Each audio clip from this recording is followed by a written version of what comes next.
mwene data arishobora kuba kubera gusubiranya kuri uwo munsi by'ibibazo muri ubuzima bwa misi yose tubayemo,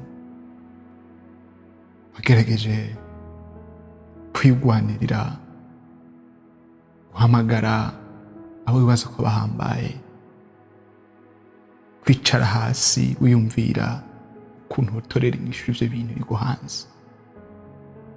Niko biri mu buzima, niko biri mu buzima bwacu bwa misi yose. Tugira ubwoba iyo duhuye n'amasituwasiyo atandukanye, duhagarika umutima, tubanza kwigwanaho turondera ibisubizo, tubanza kuronderera hano turondera ibisubizo. Ariko iyo ibisubizo bitabonetse mbe bigenda gute? Iyo aho ariko iri kurondera ubufasha ataye ubufasha uronse bigenda gute? Ubigenza gute? Iyo aho ariko hamagara kugira ngo bagufashe batashoboye kugufasha uvyifata mu gute? Kenshi iyo duhagaritswe umutima n'ibitubabaza, iyo twagerageje guhamagara abantu badufashe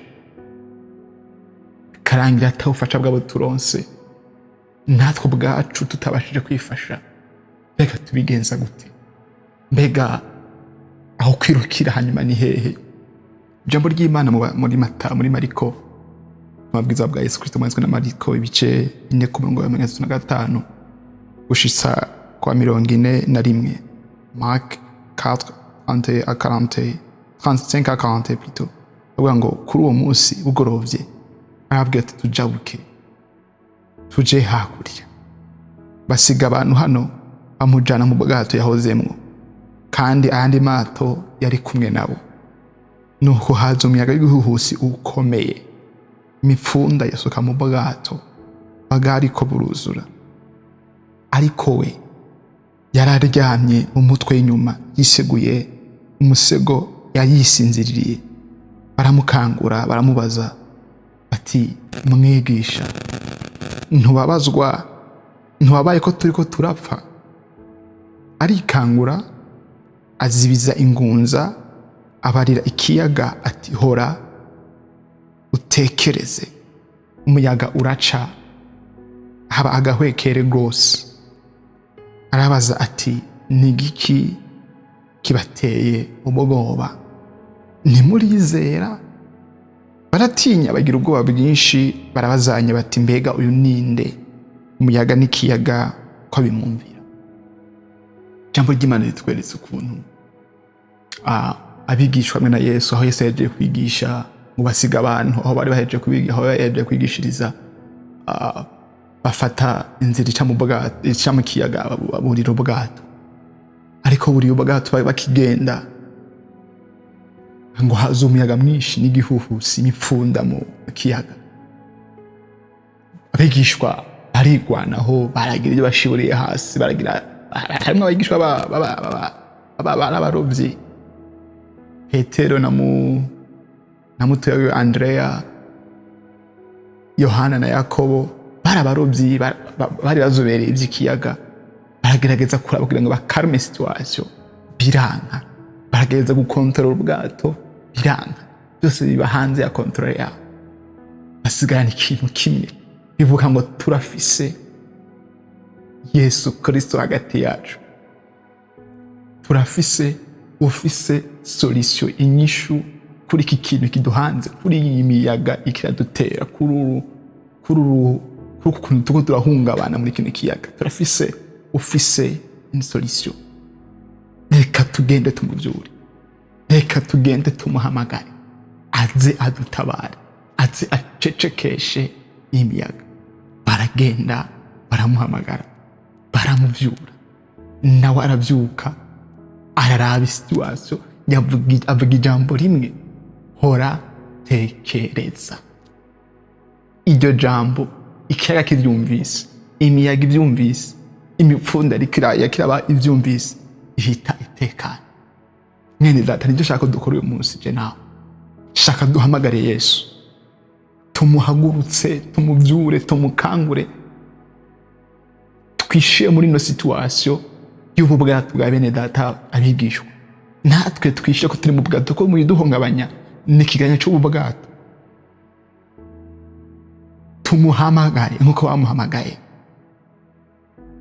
aze acecekeshe ibi bintu biduhanze, iyi mipfunda iriko iradusuriranya ko bari risike yo gupfa, kuko iyo haje imipfunda gato bikiyubika ubugiye utazi koga, ari n'abashobora koga mbwa bananirwa, bari risike yo gupfa. Nawe aho urashaka uri risike yo gupfa, aho turi ikazo turimwe bazo esasyo turimwe ushobora kuri risike. Imana itentervenye ndagiye, Imana itentervenye ndapfunzwe, Imana itentervenye ihingwa irampitana, Imana itentervenye ikibazo kirampitana. Duhamagare Yesu, nico ngira ngo mfashanye nawe uyu munsi. Duhamagare Yesu, tumuhamagare aze acecekeshe imipfunda. Ngiye gusenga mu byo guhamagara Yesu, ngiye gusenga mu byo gukwizera. Duhamagare Kristo Yesu aze acecekeshe imipfunda, avuge iri jambo hora tekereza. Niryo jambo ubundi ibibazo ufise bikeneye kumva. Hora tekereza. Data mu izina rya Yesu Kristo, ndagushimira kubwira ijambo ryawe ryiza rirema ibisubizo, rirema ugutekana ahari uguhungabana. Ndagushimira kubwangene data ariko asengana nanje uyu munsi. Data nsenganye nawe nkuko abigishwa bahamagaye batakamba barondera ukuntu Yesu yoza agacecekesha akazana itekane, akazana ituze muri ijya situation bari barimo. Niko nanje senganye nuno mwene data harifise ibintu byinshi bimuhungabanije, afishe ibintu byinshi biriko birasuriranya hirya no hino muri mukikuje, afise ibintu byinshi biri imbere yiwe. Yagerageje kwironderera solution, yagerageje guhamagara batandukanye, afise ubwoba bw'uko n'ubuzima bwiwe ushobora kugenda. Ndasenze mu izina rya Yesu Kristo, ndasenze nsengana nawe nkuko twabonye abigishwa bigwanyeho biragiraho binanirana, biragiraho bijyanka, bibuka ko afise Yesu Kristo hagati yabo mu bwato, bafata decision yo guhamagara Kristo ngo aze acecekeshe umuyaga, ngo aze acecekeshe irya mipfunda. Nanje ndasenze nsengana n'uno mwene data, mpamagara Kristo Yesu. We bavuze ngo nimuze kuri jewe abarushe n'abaremerewe ndabaruhura. Ntibavuze ngo bavuze ngo ndabaruhura. Biza ngo nigikorwa ukora iyo umuntu aguhamagaye. Turaguhamagaye natwe, ndera mwe data turaguhamagaye ngo uze ucecekeshe ibi bintu, iyi mipfunda, iyi miyaga, ibi bintu bituremereye, iyi situation yatunaniye, izi situation ziduhanze. Ndasenze ngo uze ucecekeshe ino situation, uze ucecekeshe kino kibazo. Inkomezi zaco ziturandiye ubwoba, inkomezi zaco zitumaze ukwizera, inkomezi zaco ziraduhungabanije rwose. Twagerageje gushakisha inyishu byanse. Mwami tuguhungiyeko, turaguhamagaye, twibutse ko tugufise, twitwa dufise ubwira ikira ngo toratekereza kigatekereza, twitwa dufise ubwira ingwara ngo vaho umunsi kabivuyeho ntize no kugaruka, twibutse ko dufise ukiza umuntu amugaye ku kamera, twibutse ko dufise Imana y'ububasha, Imana itegeka ikintu cyose kikumva, izana amazi mu gitandara kiteze kuboneka mu amazi, ica inzira mbwira gitukura. Imana ihindura umugorwa ikamuhindura umuntu w'umunyabubasha. Imana ikura umuntu kure mu mwavu ikamica n'abahamba. Iyo niyo Mana twibutse ko dufise. Turaguhamagaye ngo uze ucecekeshe ino situation iduhanze.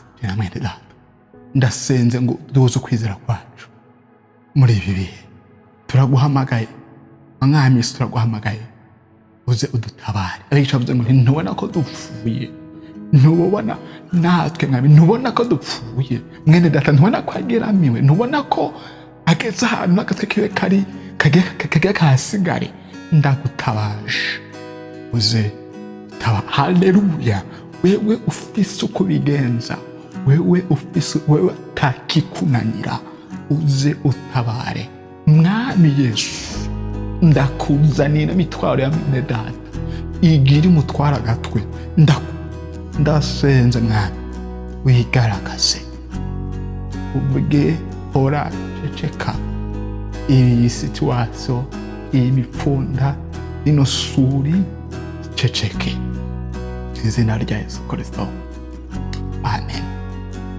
Yesu aguhezagire Yesu agire neza.